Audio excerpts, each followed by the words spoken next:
Hi guys, it's Mrs. Kushner, and today we are going to take a look at theme. Make sure you have your notes ready to go, and let's get started. Alright, in this video you will learn what a theme is and how to identify a theme in a text. So let's dive right in. What is a theme? Great question. So, a theme is the message that a writer directly or indirectly tells a reader. So, sometimes the author is going to sneak in a line, maybe a piece of dialogue, or a narrator is going to say something, and that's going to pretty much directly tell you what the theme is of the story, what the lesson is that the author is wanting you, the reader, to learn and remember.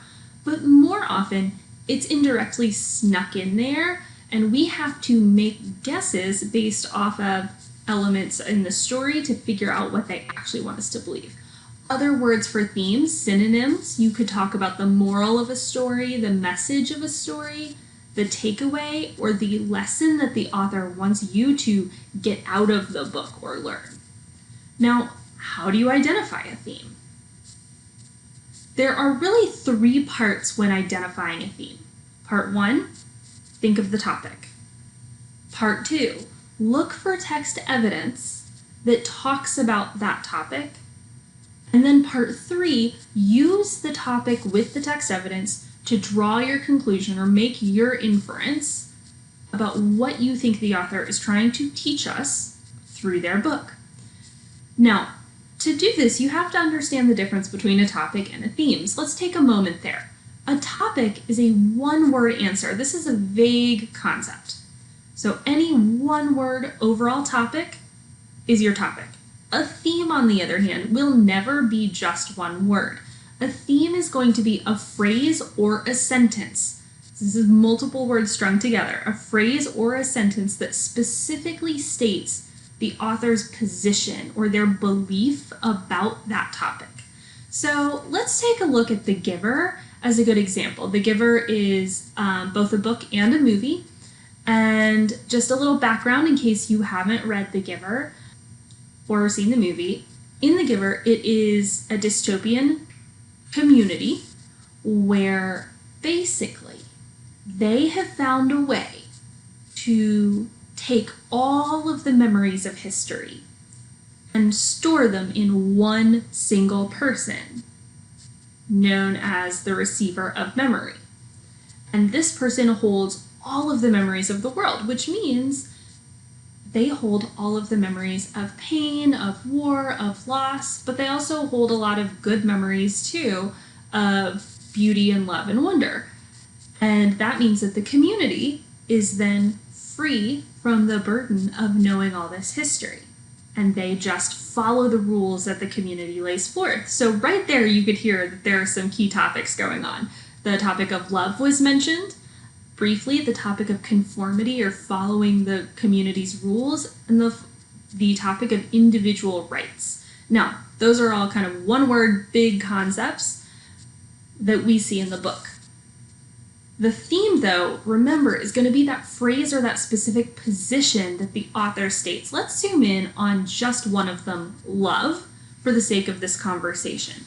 So in The Giver, we see a couple examples of love when we went in and looked for text evidence. When I think about examples of moments in the story, so character words, thoughts, or actions that would reflect love, I realized that Jonas, the main character, the protagonist, loves the community. He is the receiver of memory when he chooses to leave the community. So without getting into why that was a loving action, know that when he chose to leave the community and leave his family and leave the giver and leave the life he had known for a life of danger, he was doing it from love. On the other hand, his teacher, the giver of memory, who was training him, chose to stay in the community. Jonas said, "Please leave with me," and the giver wanted to leave, but he said, "No, I have to stay because the community needs me." And actually staying is the loving thing for me to do. So that also you see an example of love. And when we add these together, it lets us mix them up and realize, oh, the theme, so the message the author wants us to learn from this book about love is that the meaning of life is to care for others instead of just caring about our own wants and our own needs. In other words, by caring for others, we are loving others. All right, now, top tips when discussing theme. These help you understand better what a theme is and also how to look for a theme and how to talk about and write about theme. So tip number 1, books actually can have more than one theme. There is not only one theme in a number of books. The Giver, I gave you a couple different topics. If you examined it, you could come up with a theme regarding individual rights and conformity as well, and not just a theme about love. That also means that you and your classmates, you and other readers, can debate those themes. What is the theme? What's the most important theme? And all of those debates are valid as long as they are rooted in the evidence from the book. Tip 2, writers usually build themes slowly throughout the whole book. Normally, if you start at the start of the book, there's not very much theme evidence, and over time, as you get to know the characters and you see what they're doing and why they're doing it, you get more and more and more evidence for that theme, making it easier for you to identify.